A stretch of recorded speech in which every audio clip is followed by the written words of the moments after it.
Experience. আর যেমন আজকে আমার বাবা মাকে আমি সিনেমা দেখাতে চেয়েছিলাম, কিন্তু আজকে আমি টিকিট পাইনি। তো আমি 11 তারিখে টিকিট পেয়েছি, মানে পরশু দিনে টিকিট পেয়েছি।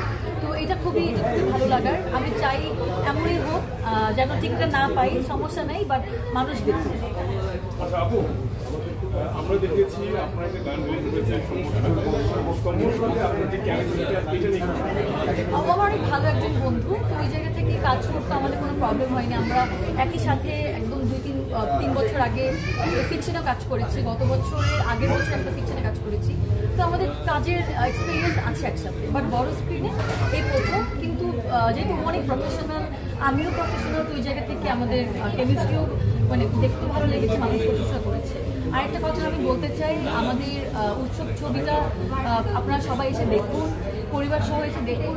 আশা করছি আপনারা হল থেকে তৃপ্তি নিয়ে বের হবেন, যে না আমরা একটা ছবি দেখলাম, এই না দেখলে মিস।